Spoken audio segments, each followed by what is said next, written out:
लट्ठाएको छ।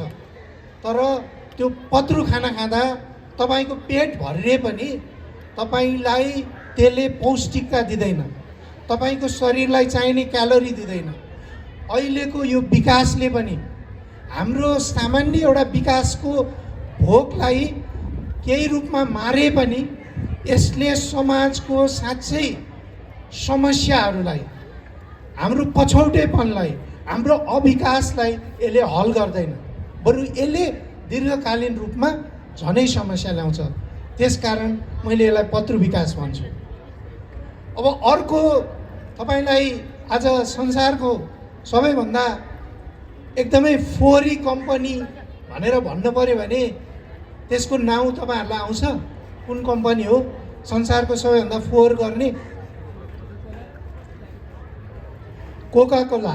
हजुर, Coca Cola company चाहिँ संसारको सबैभन्दा ठुलो प्रदूषण गर्ने कम्पनी हो। आज कोका कोला भनेकै पत्रु खाना होइन, पत्रु पेय पदार्थ। तपाईँ आज हाम्रो देशमा घुम्नुभयो भने हाम्रो कुनै पनि नदी नाला, कुनै पनि चौर, कुनै पनि वन, कुनै पनि चरण क्षेत्र, कुनै पनि खेतीयोग्य भूमि बाँकी छैन जहाँ पत्रु खानाले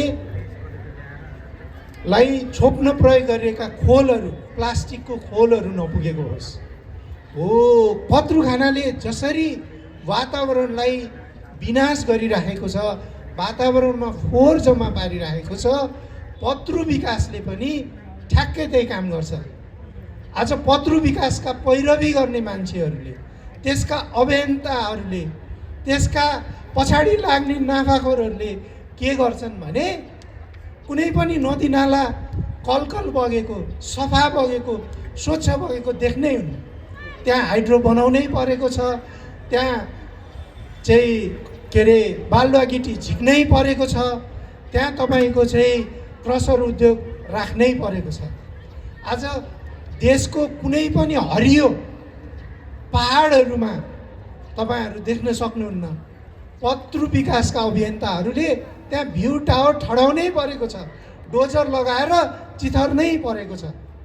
त्यसकारण यो पत्रु विकासले हाम्रो जसरी पत्रु खानाले वातावरणलाई प्रदूषित पारेको छ, पत्रु विकासले पनि वातावरणलाई यसरी नै प्रदूषित बनाउँछ र वातावरणले तपाईँ हामीलाई जुन सेवा सुविधा प्रदान गर्छ, स्वच्छ हावा दिन्छ, सफा पानी दिन्छ, तपाईँको चाहिँ खेती किसानी गर्नको लागि मल दिन्छ, त्यो सबै क्षमताहरूलाई नष्ट गर्ने काम गरेको छ।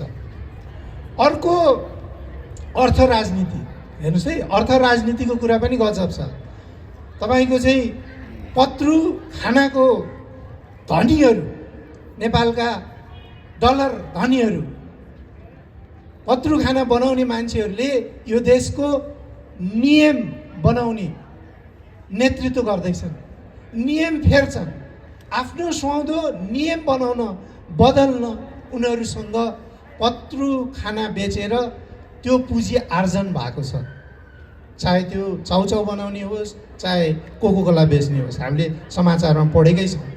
हो, त्यसरी नै यो पत्रु विकासको अर्थ राजनीति पनि केही आसेपासेहरूलाई पोस्ने, उनीहरूलाई धनी बनाउने, अनि त्यही उनीहरूको सुहाउँदो नीति नियमलाई अप्रुभ गर्ने नेताहरूलाई फेरि पोस्ने, त्यो किसिमको जुन एउटा कर्पोरेट जुन कल्चर छ, एउटा संस्कार छ, हो यो पत्रु खानाको जस्तै पत्रु विकासको पनि अर्थ राजनीति उस्तै हुन्छ।